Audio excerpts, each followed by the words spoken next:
بسم الله الرحمن الرحيم. السلام عليكم ورحمة الله وبركاته.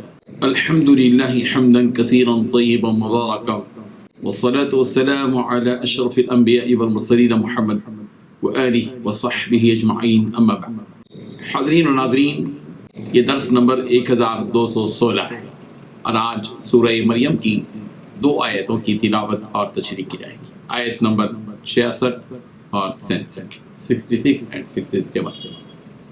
چلیے سب سے پہلے ان 2 آیتوں کی تلاوت کرتے ہیں، لفظی ترجمے اور ترجمے کے بعد تشریح کرتے ہیں. اعوذ باللہ من الشیطان الرجیم، بسم اللہ الرحمن الرحیم. وَيَقُولُ الْإِنسَانُ أَإِذَا مِتُّ أَإِذَا مَا مِتُّ لَسَوْفَ أُخْرَجُ حَيًّا أَفَلَا يَذْكُرُ الْإِنسَانُ أَنَّا خَلَقْنَاهُ مِنْ قَبْلُ وَلَمْ يَكُ شَيْئًا. صدق اللہ العظیم. لفظی ترجمہ یوں ہے، وَيَقُولُ الْإِنسَانُ، اور کہتا ہے انسان، أَإِذَا مَا مِتُّ، کیا جب میں مر جاؤں، لَسَوْفَ أُخْرَجُ، تو البتہ عن قریب نکالا جاؤں گا قبر سے، حیًّا، زندہ کر کے. أَوَلَا يَذْكُرُ الْإِنسَانُ، کیا انسان اور یاد نہیں کرتا، انا کہ بے شک ہم ہی نے، خلقناہ، اسے پیدا کیا ہے، من قبل، اس سے پہلے، ولم یکو شیئا، اور وہ کچھ بھی نہیں تھا. ترجمہ یوں ہے، اور کافر انسان یہ کہتا ہے کہ جب میں مر چکا ہوں گا تو کیا واقعی اس وقت مجھے زندہ کر کے نکالا جائے گا؟ کیا اس انسان کو یہ بات یاد نہیں آتی کہ ہم نے اسے شروع میں اس وقت پیدا کیا تھا جب وہ کچھ بھی نہیں تھا؟ ان 2 آیتوں میں 2 باتیں بتائی گئی ہیں. پہلی بات، کافی انسان یہ کہتا ہے کہ جب میں مر چکا ہوں گا تو کیا واقعی اس وقت مجھے زندہ کر کے نکالا جائے گا؟ دوسری بات، کیا اس انسان کو یہ بات یاد نہیں آتی کہ ہم نے اسے شروع میں اس وقت پیدا کیا تھا جب وہ کچھ بھی نہیں تھا؟ بزرگان محترم، اس آیت کا مطلب یہ ہے کہ دنیا میں جو شخص آخرت کا انکار کرنے والا ہے، جس کے ذہن میں آخرت کا تصور ہی نہیں ہے، وہ یہ کہتا ہے کہ جب میں مر جاؤں تو کیا پھر زندہ کر کے قبر سے نکالا جاؤں گا؟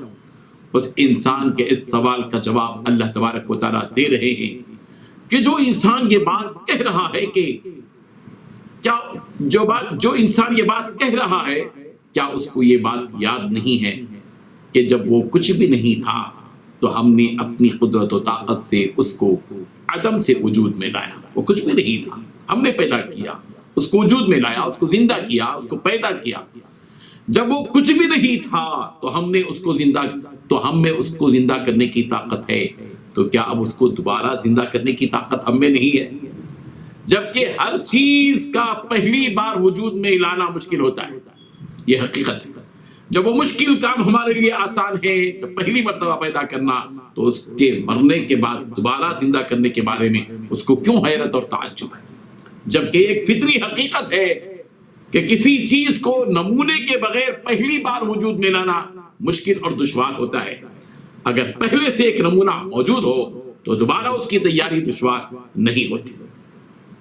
مرنے کے بعد زندہ کیے جانے سے متعلق قرآن مجید میں متعدد بار یہ بات مطلب مختلف باتیں بتائی گئی ہیں. سورہ حج کی آیت نمبر 66 میں کہا گیا، وَهُوَ الَّذِي أَحْيَاكُمْ ثُمَّ يُمِيتُكُمْ ثُمَّ يُحْيِيكُمْ، اسی نے تمہیں زندگی بخشی، پھر وہی تمہیں مار ڈالے گا، پھر وہی تمہیں زندہ کرے گا. مکے کے مشرکین نے یہی اعتراض کیا تھا کہ أَإِذَا مِتْنَا وَكُنَّا تُرَابًا وَعِظَامًا أَإِنَّا لَمَبْعُوثُونَ، کہ کیا جب ہم مر جائیں گے اور خاک اور ہڈی ہو جائیں گے، کیا پھر سچ مچ ہم اٹھائے جائیں گے، زندہ کیے جائیں گے؟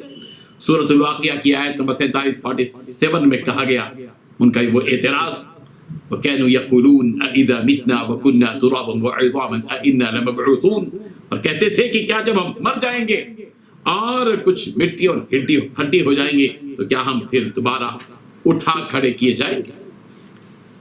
معلوم یہ ہوا کہ آدمی کے مرنے کے بعد اس کو ضرور زندہ کر کے اٹھا جائے.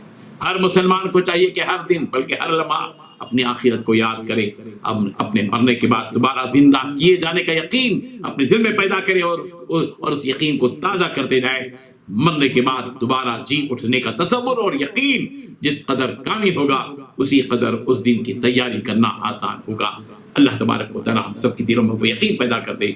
آمین۔ وآخر دعوانا ان الحمد للہ۔